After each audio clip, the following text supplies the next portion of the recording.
My apologies. We have rehearsed this and we said who comes after and before, and they've been completely disobedient and they've done whatever they wanted. Okay, well, there you are, our next panel.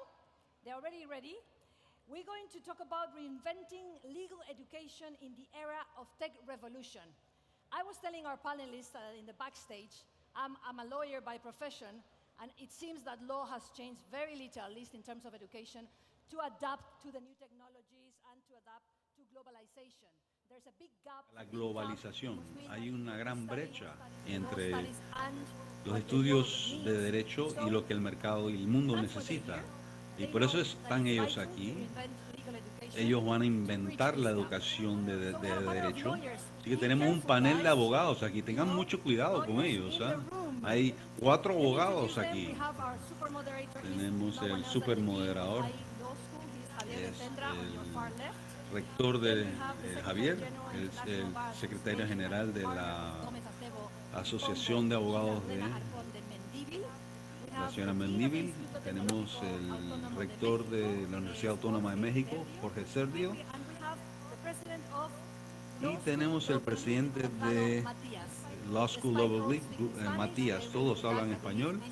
Creo que van a hacer este panel en inglés, ¿verdad? Ahora, un panel de abogados. Un aplauso para ellos. Muchas gracias. Muchas gracias. En este panel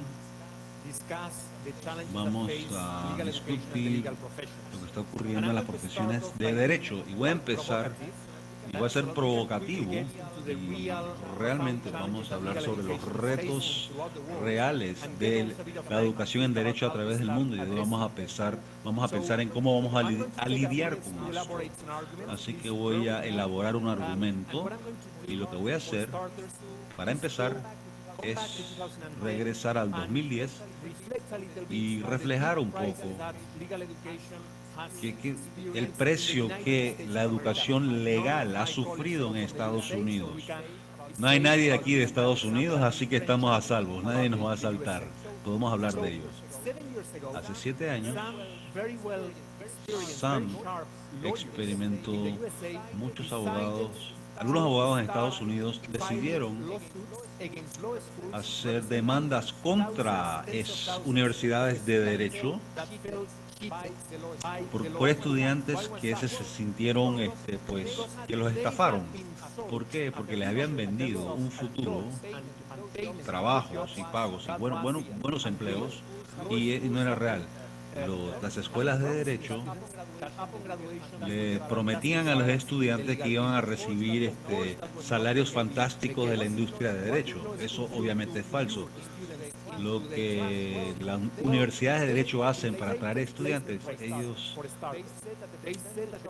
dicen que los porcentajes de los graduandos que entran en profesiones de alto pago es mucho más alto. ¿Cómo lo hacen? Por ejemplo, ellos simple y sencillamente contrataban a sus propios estudiantes y los usaban como ejemplos, o colocaban estudiantes como pasantes en una bufete de abogados ganando poco dinero. Y eso era fraude, ¿no? Así que esta demanda fue a las cortes y a los jurados, y en la mayoría de los casos perdieron. Los estudiantes perdieron. ¿Por qué perdieron? Porque los abogados y los jueces eran suficientemente sofisticados que las escuelas de derechos no prometen trabajos. Ahora, obviamente, estos estudiantes tenían mucha deuda, tenían que pagar en algunos casos más de $300,000, y no encontraban un trabajo para pagar los préstamos que habían tomado para tomar su título en derecho, ¿verdad? Una de las cosas que las escuelas, que fue demandada por los ciudadanos. Estoy muy contento porque el jurado confirmó que mi escuela está comprometido con una educación que garantiza que mis estudiantes reciban los conocimientos y las herramientas para ser exitosos en la profesión de derecho. Todo esto está ocurriendo en Estados Unidos. La mayoría cantidad de los estudiantes que atienden escuelas de derecho en Estados Unidos ha bajado dramáticamente. Ahora, permítanme hablarles un poquito sobre el marco de esto. En 2010, durante la crisis económica, ¿verdad? Las personas que no tienen, habían personas que empezaron a ingresar en universidades de derecho durante esa época. ¿Y qué hicieron las universidades? Subieron pues los costos de la educación y bajaron sus estándares. Esencialmente dejaron que cualquiera entrara a estudiar derecho. En este caso, uno puede imaginarse, hay dos conclusiones surgen de esto.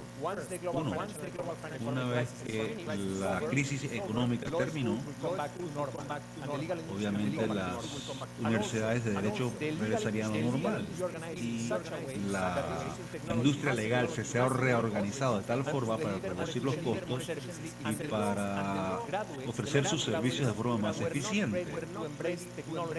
Y bueno, las personas laborando no estaban listos para aceptar estos cambios. Esto es correcto. Y la crisis ha bajado un poco.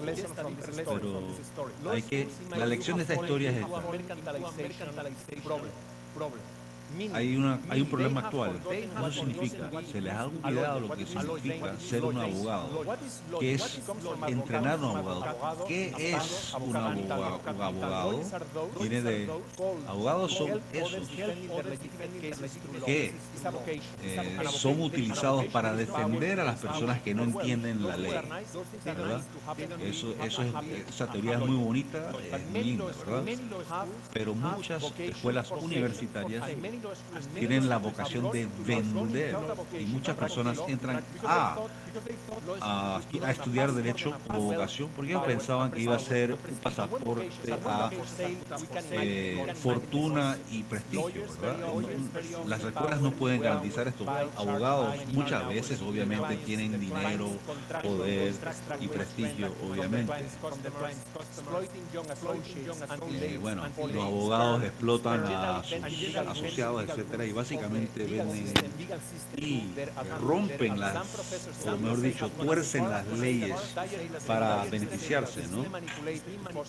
Así que el sistema ha sido manipulado para beneficiar a los pocos. Voy a llegar a mis conclusiones, después hablaremos con nuestro panel.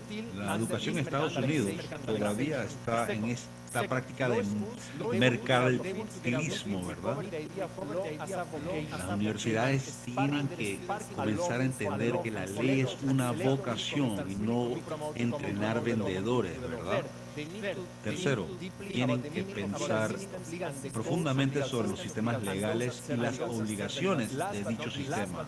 Y en lo último, tienen que adaptarse rápidamente a servir la industria legal y para permitir que las personas que pues, no han beneficiado del sistema legal por sus altos costos. Tenemos que revolucionarnos en esta vocación y esto requiere entrenar abogados en tecnología para recuperar la humanidad de los abogados. ¿Qué piensan ustedes de esto?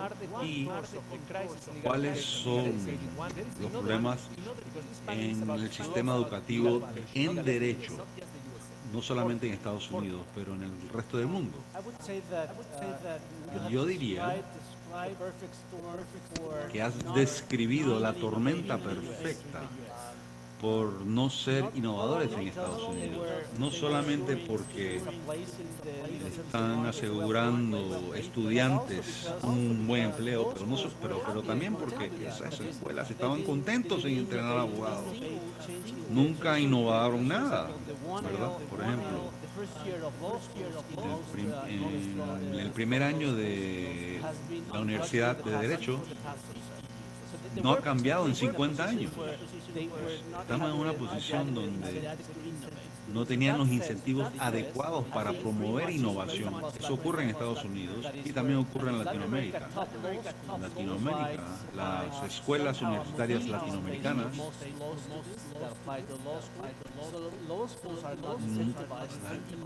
Las, las universidades de derecho no tienen los incentivos para motivarse y ser innovadores, ¿verdad? Porque ya son reconocidos por la empresa privada y no quieren ser innovadores.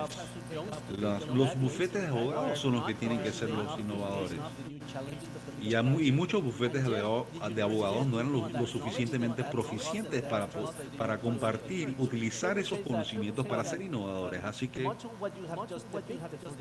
mucho lo que acabas de pintar en las grandes escuelas en Latinoamérica, yo diría que esto presenta una gran oportunidad para mirar el problema de otro ángulo, ¿verdad? Porque si continuamos haciendo lo que estamos haciendo, hay que agregarle valor a las cosas, ¿verdad? A la profesión.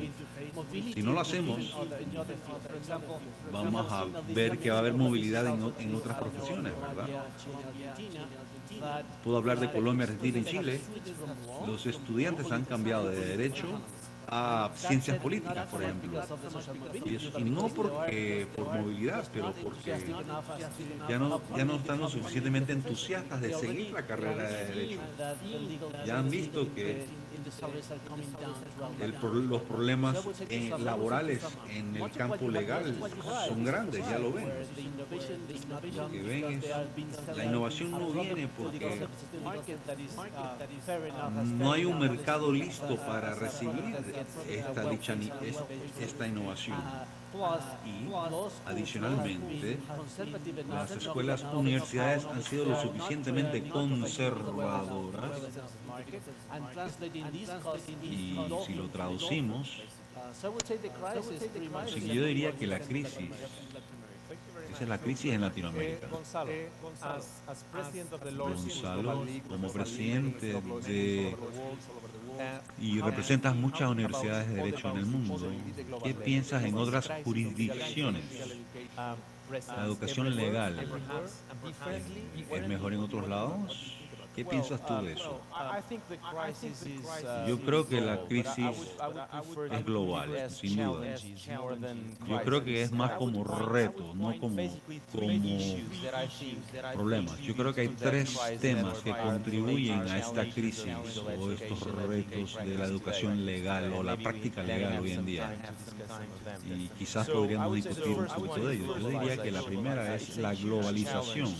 Es un gran reto para la educación legal y la práctica, porque el derecho en el pasado era parroquio, así que teníamos una idea muy parroquial de la idea, que algo era nacional, que era particular a un país. Teníamos discusiones con amigos, eres un amigo, solamente puedes practicar en tu país, no puedes practicar globalmente, ya lo puedes hacer por la globalización, y ya lo sabemos. Así que es una clara idea que la globalización está cambiando la práctica. Ya no podemos entrenar abogados en las escuelas de derecho como si fuera una práctica parroquial, ¿verdad? Ese es el reto de la globalización. La segunda es tecnología. Y espero que también entrenábamos abogados en una perspectiva muy distinta. Los entrenábamos acumulando conocimientos. Por ejemplo, nuestros estudiantes se lo dábamos a la práctica legal y ellos practicaban el resto de su vida en esos conocimientos acumulativos. Ahora, eso no es el caso porque la tecnología está retando eso. La base de datos que estaba en la mente del abogado ya es más poderoso en una computadora. Así que eso completamente cambia cómo debes entrenar abogados en estos momentos, para que el abogado futuro no está lleno de conocimientos enciclopédicos, pero tiene que tener herramientas y trabajar con los conocimientos que están acumulados en la base de datos. Y la tercera es cómo reconciliar todos estos retos con la ética. Porque hay algo muy importante de manera global para los abogados, es ser justos siempre. Debe ser alguien que colabore con la justicia. Y si no va a trabajar así, pues entonces no es la manera correcta de trabajar y no queremos trabajar con esas personas. Entonces, a través de la tecnología, esto se vuelve un gran reto. Entonces, obviamente, la pregunta es cuál es el rol de los seres humanos en esta revolución tecnológica, y la parte ética es un papel que nunca debe ser reemplazado por las máquinas porque es parte del juicio humano. Entonces, nosotros queremos que que nuestros estudiantes tengan un enfoque humano, ético, de cómo llevamos a cabo nuestra profesión. Si vamos a hablar de esto un poco más adelante,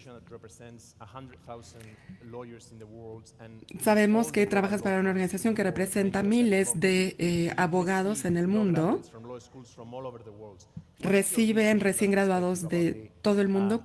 ¿Cuál es su perspectiva sobre la capacidad de las escuelas de ley, de leyes o de derecho? Pues estoy de acuerdo con lo que han dicho. Percibimos de manera general, por lo menos en el marco jurídico, es que hay una diferencia entre las capacidades que están obteniendo los estudiantes de derecho en la universidad y después toda esta parte tecnológica que está cobrando tanta importancia. Es decir, hay que saber cómo queremos utilizar la tecnología para poder sobrellevar estos obstáculos. Ahora, el conocer las leyes es algo secundario porque esto es algo estático debido a la globalización. La tecnología está cambiando de manera muy rápida. Entonces, todo esto va a cambiar. Incluso las leyes, es decir, las esencias de las leyes no cambian, pero sí la ley evoluciona. Entonces, necesitamos capacitar a los estudiantes para que tengan una mentalidad capaz de entender un ambiente legalmente complejo en este mundo interconectado, para que vean no solo el sistema local y las situaciones que están viviendo, porque ahora las situaciones son mucho más internacionales. Hay que tomar en cuenta la parte financiera, la parte de seguridad, de privacidad. Entonces, necesitan tener esta visión global para ser abogados, para estar capacitados como abogados. Necesitamos abogados que puedan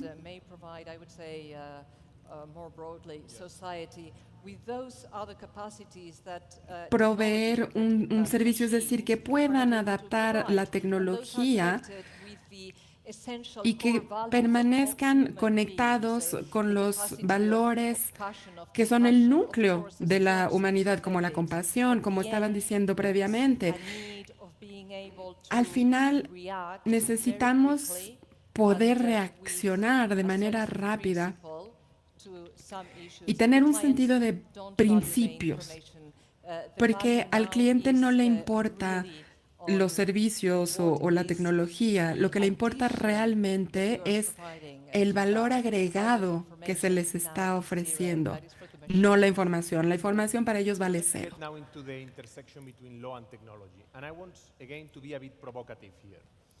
Y bueno, aquí estoy tratando de ser un poquito provocador, porque por una parte tenemos a la tecnología, que es lo que está conduciendo el cambio hacia la globalización, y por otra parte tenemos muchas promesas de aumentar la eficacia de los servicios jurídicos, y esto tiene que ver con la reducción de costos, por supuesto, y también reducir los costos puede permitir el acceso a la justicia a muchas personas que previamente no tenían acceso a estos sistemas jurídicos. Entonces, hay startups jurídicas ahora que pretenden dar acceso a la información o para que participen otras personas al sistema de justicia a través de aplicaciones móviles.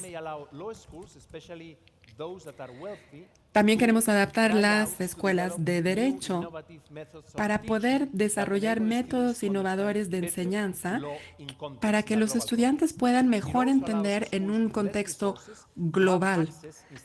Y después tenemos el aprovechamiento de recursos, por supuesto, a muy bajo costo, en todas las profesiones alrededor del mundo, según la jurisdicción que le permita al estudiante tener esta perspectiva. Entonces, bueno, esto es por un lado. Por otra parte, tenemos a la tecnología, que, es más, les voy a dar un ejemplo. Tenemos algunos despachos o corporaciones jurídicas que tienen más acuerdos firmados, por ejemplo, para brindar más acceso a información, sobre todo en Internet, pero ¿cuáles son las implicaciones de estos? Sabemos que en Ferguson tenemos muchísima información sobre el uso de información para poder vender más productos y más servicios. Entonces, por una parte, tenemos la educación, los servicios públicos y después tenemos una lista clara a nivel mundial. Bueno, yo creo que la tecnología tiene un impacto positivo, como siempre, pues hay que saberlo usar. La tecnología es para nosotros, nos sirve a nosotros, no nosotros a la tecnología. Esto quiere decir que, hablando de educación de derecho, tenemos que ampliar el enfoque que se le está brindando a los estudiantes. Y si regresamos un paso atrás, porque mientras estabas hablando, estaba pensando que por supuesto la tecnología permite a los proveedores de servicios estar disponibles para un espectro más amplio de personas. Sin embargo,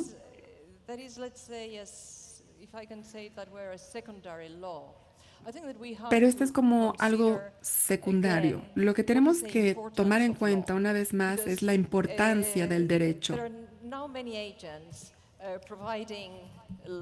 Porque ahora hay muchas agencias que tienen otras propuestas, pero tenemos que pensar en la importancia de la ley.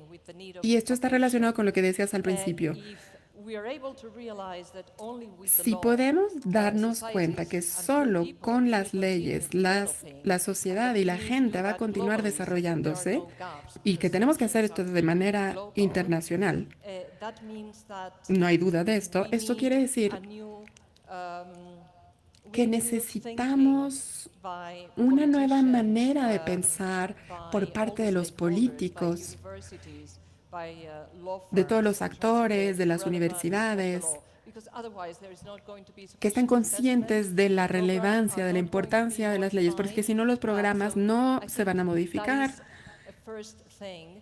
Entonces yo creo que es lo primero que hay que hacer. Yo creo que esa es como la contraparte de la invasión de la tecnología. Me parece muy interesante, de hecho. ¿Qué piensas de todo esto en un contexto más amplio tecnológicamente?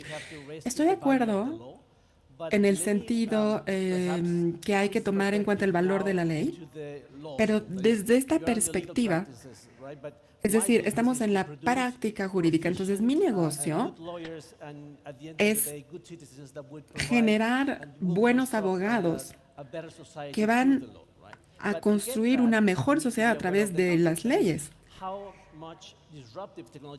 Y entonces nosotros tenemos que ver el contexto, qué tanta conexión hay con otras esferas. Y aquí voy a hablar de 3 niveles de interacción. El primero sería que los abogados tienen que tener la capacidad de hacer regulaciones para necesidades futuras. Otra forma de hacer esto es que necesitan saber que están trabajando con la tecnología.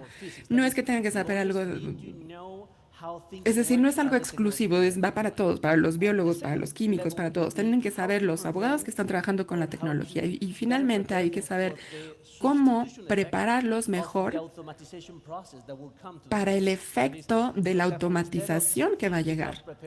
En vez de pensar en preparar a un abogado para desempeñar un buen papel, por ejemplo, en una adquisición, hay que pensar más bien cómo prepararlo. Es decir, hay que capacitarlos en ambos campos. No es decir, que comprendan por lo menos la tecnología y también la parte de derecho, porque ellos son los que van a permitir que haya un impacto social de la tecnología. Entonces, podría haber clínicas tecnológicas en las que puedan interactuar con científicos tecnológicos, de informática, y esa tecnología podría permitir un mejor acceso a la justicia.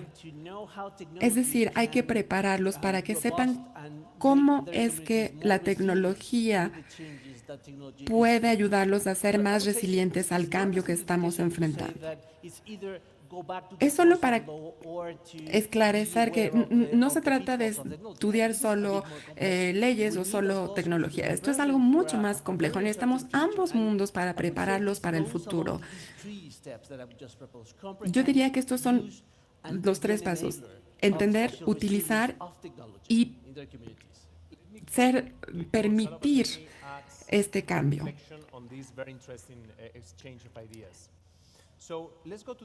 Ok, esta es una reflexión sobre este intercambio de ideas. Tenemos más o menos 21,000 universidades en el mundo, pero tenemos muchos más estudiantes.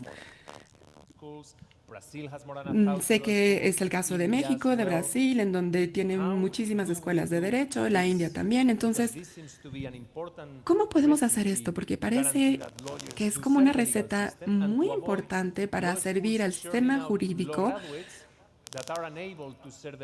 para generar graduados que sean exitosos en una economía mundial compleja. Entonces, ¿cuál sería tu punto de vista sobre esta brecha entre lo que se necesita y lo que se está dando de manera general actualmente? No sé si quieres hablar de los diferentes tipos de escuelas de derecho.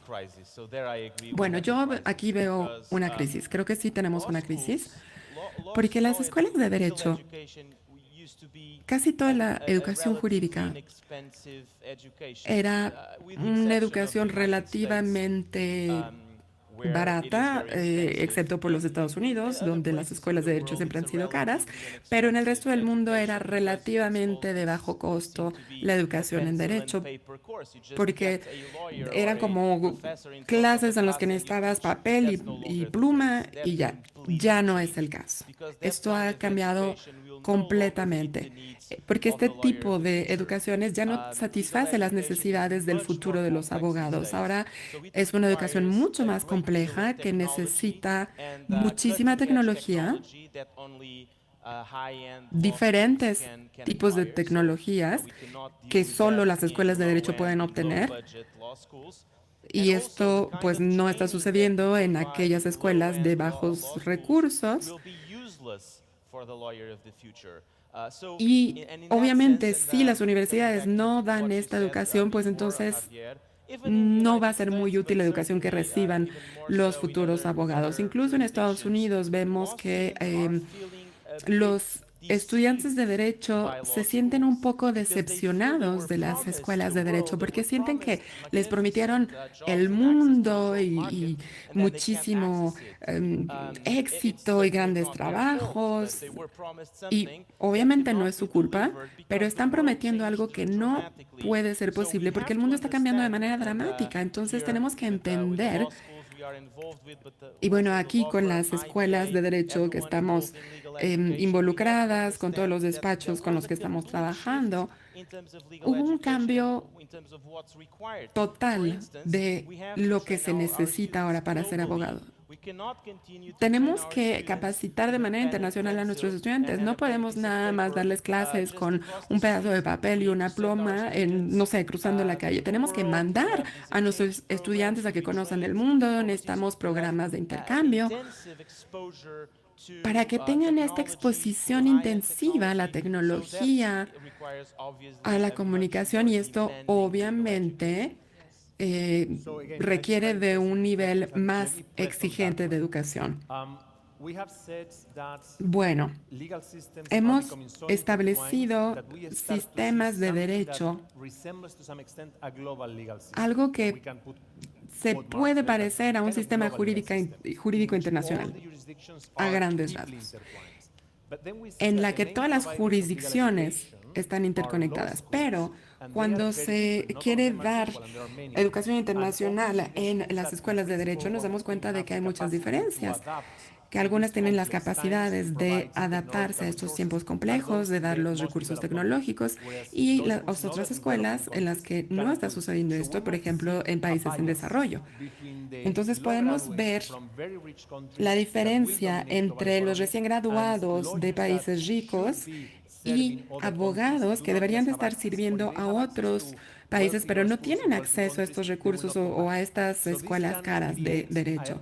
Entonces, este tiempo está creando una fragmentación, una falta de equilibrio que debería de servir a una economía global, y esto es un gran problema. Entonces voy a ir contigo, Gonzalo, y me parece que es el último tema que queremos tocar contigo.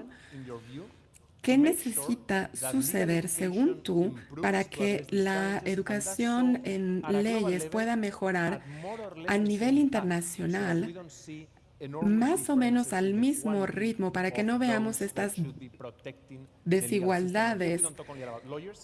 Y aquí no estoy hablando solamente de abogados, estoy hablando de legisladores, de los que hacen las políticas. Entonces, ¿qué tipo de coalición, de estrategia podríamos seguir para poder lograr esto de manera más rápida? Vaya reto. Bueno, el punto 1, yo creo que aquí regreso a mi comentario en el que hay que pensar en la importancia del derecho, de las leyes. Esto tiene que ser un proyecto internacional, porque si hay brechas en diferentes jurisdicciones, entonces habrá recursos humanos que no se utilicen, y esto va a crear una falta de equilibrio y situaciones injustas. Entonces hay que recordar la importancia de las leyes. Segundo, las instituciones como la Asociación de la Barra Internacional de Abogados, que tienen este enfoque internacional. Por ejemplo, tenemos un proyecto junto con la Liga Global y la Barra Internacional de Abogados, y es un proyecto maravilloso, que es muy interesante, porque lo que queremos producir es como un plano de la educación de derecho internacional, globalmente. Y entonces queremos ir región por región. Tenemos retroalimentación de muchísimas, de miles de escuelas de derecho en diferentes jurisdicciones. Entonces, queremos tener una línea común, establecer una línea común que se pueda aplicar globalmente y tener ejemplos prácticos de cómo implementar este nuevo modelo, este nuevo plano de educación de derecho. Porque, por supuesto, si tienes el modelo, hay que ponerlo en práctica. Y para poder hacer esto, yo creo que hay que involucrar a diferentes actores de la profesión legal. Por supuesto, hay que involucrar a los políticos. Tenemos que involucrar a los académicos, por supuesto, a los despachos jurídicos, Y únicamente de esta manera será posible, es decir, si estamos conscientes de la importancia de este proyecto y si se tienen los recursos necesarios para hacerlo, para llevarlo a la práctica. Muchísimas gracias, Almudena. Por esto vamos a usar esta reflexión y voy a ser provocativo una vez más. La practicidad de la aplicación de este tipo de soluciones globales. ¿Qué piensan de los retos? Si se tiene un plano global que podría inspirar este cambio y hacerlo posible. Yo creo que los retos tienen dos direcciones diferentes.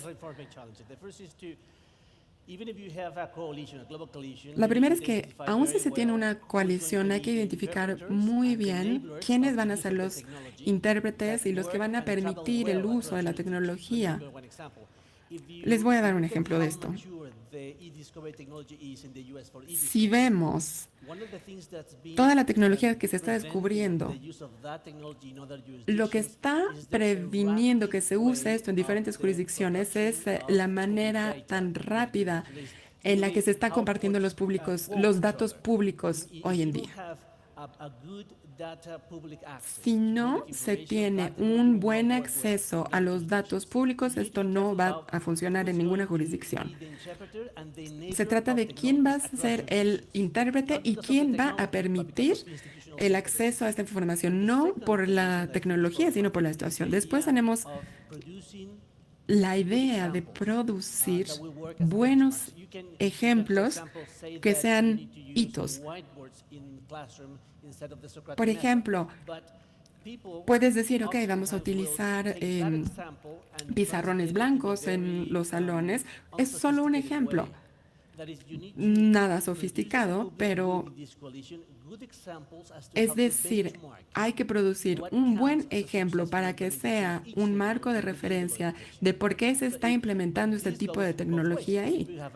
Pero en ambos sentidos, si tiene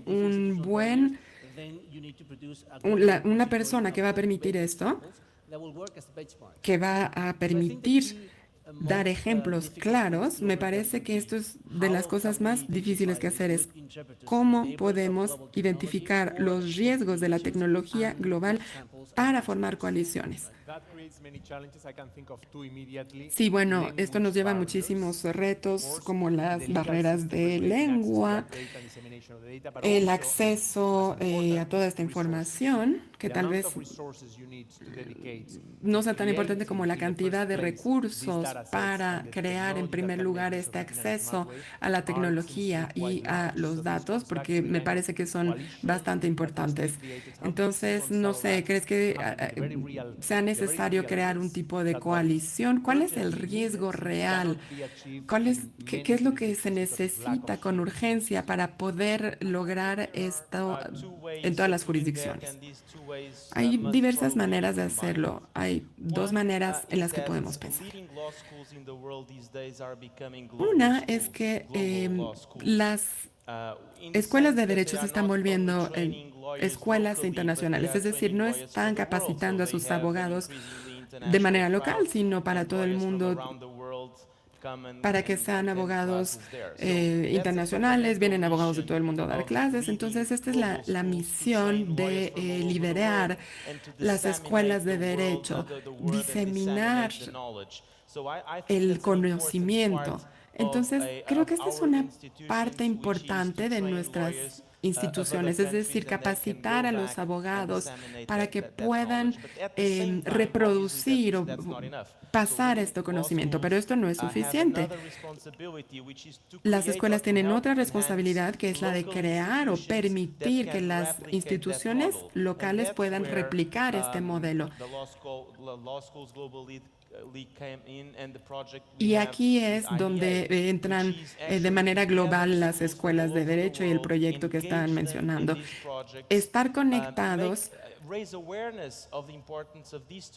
concientizar a las personas sobre la importancia de estos asuntos, comparar las prácticas, tener este plano, mostrar los datos sobre lo que está pasando y lo que se necesita en las escuelas de derecho y concientizar, espero, a las personas de que se aumente el nivel, de aumentar el nivel de calidad para poder en realidad cambiar la educación de derecho.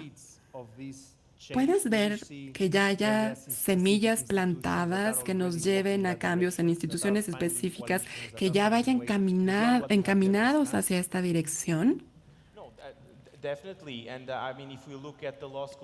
Sí, claro, definitivamente. Si vemos a las escuelas de manera global y trabajamos con cientos de escuelas de manera global,